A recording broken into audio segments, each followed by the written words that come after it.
देश भर में जब क्रिकेट की बात होती है तो आमतौर पर आईपीएल जैसे बड़े मंचों का नाम सामने आता है, लेकिन इस बार कहानी थोड़ी अलग है। इस बार चर्चा किसी ग्लैमरस लीग की नहीं, बल्कि उस मंच की है जहां गली मोहल्लों से निकलकर देश भर के युवाओं को पहचान दिलाने का सपना दिखाया एसपीएल ने। एसपीएल ने सिर्फ मैच नहीं कराए, बल्कि एक भावना पैदा की, टैलेंट को मंच मिलना चाहिए, चाहे वो कहीं से भी आता हो।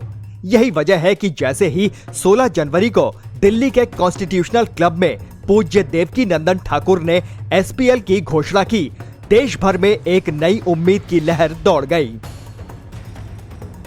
एसपीएल अनाउंसमेंट 16 जनवरी कॉन्स्टिट्यूशन क्लब दिल्ली। घोषणा होते ही कुछ ऐसा हुआ जिसकी शायद आयोजकों को भी उम्मीद नहीं थी।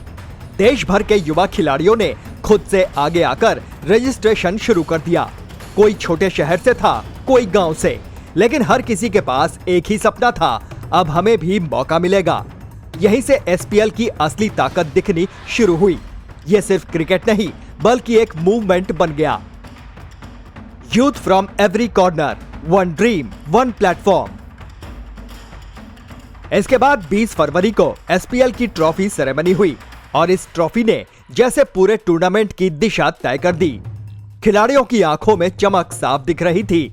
यह सिर्फ ट्रॉफी नहीं थी, बल्कि उनके सपनों की मंजिल थी। Trophy unveiled 20 February, dreams get a shape. लेकिन असली कहानी शुरू हुई ट्रायल्स से। एसपीएल ने देश के अलग अलग शहरों में ट्रायल्स रखकर यह साफ कर दिया कि यह लीग सिर्फ बड़े शहरों तक सीमित नहीं रहेगी। जयपुर से शुरुआत हुई 4 और 5 फरवरी, देहरादून 6 और 7 फरवरी, सूरत 8 और 9 फरवरी, दिल्ली 10 और 11 फरवरी, मुंबई 12 और 13 फरवरी, लखनऊ 14 और 15 फरवरी, चेन्नई 15 और 16 फरवरी, इंदौर 18 और 19 फरवरी। हर शहर में एक ही दृश्य था, लंबी कतारें, हाथ में बैट, दिल में जुनून और आंखों में उम्मीद। Nationwide trials, Jaipur, Dehradun, Surat, Delhi, Mumbai, Lucknow, Chennai, Indore. इन ट्रायल्स ने साबित कर दिया कि भारत में टैलेंट की कोई कमी नहीं है, बस जरूरत है सही मंच की, और एसपीएल वही मंच बनकर सामने आया। धीरे धीरे एसपीएल का क्रेज इतना बढ़ा कि देश भर से खिलाड़ी इंदौर पहुंचने लगे। हर कोई इस लीग का हिस्सा बनना चाहता था। और फिर आया वो दिन, 12 मार्च। इंदौर के नेहरू स्टेडियम में ओपनिंग सेरेमनी हुई। माहौल किसी इंटरनेशनल इवेंट से कम नहीं था। जयकारे, ऊर्जा और उत्साह, हर तरफ बस एसपीएल ही एसपीएल था। ग्रैंड ओपनिंग 12 मार्च, नेहरू स्टेडियम, इंदौर। इसके बाद 13 मार्च से 15 मार्च तक मैच खेले गए और यहीं से एसपीएल ने अपने असली रंग दिखाने शुरू किए।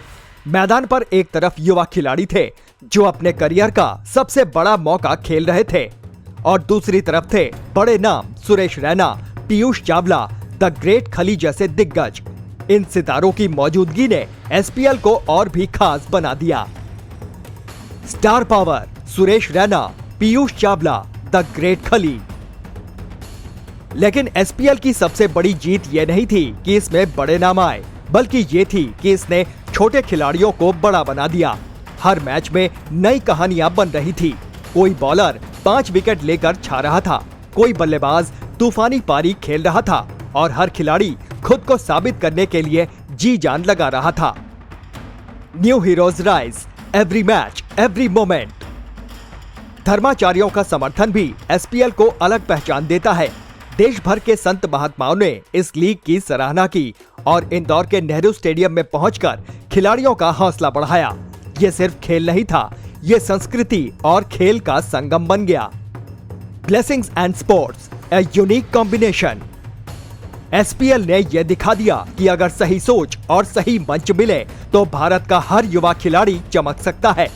आज एसपीएल सिर्फ एक लीग नहीं है, ये एक उम्मीद है, एक क्रांति है, एक ऐसा मंच है जो आने वाले समय में भारतीय क्रिकेट की तस्वीर बदल सकता है। और शायद यही वजह है कि आज हर कोई कह रहा है एसपीएल सिर्फ खेल नहीं, ये देश की नई पहचान है। Team SPL India.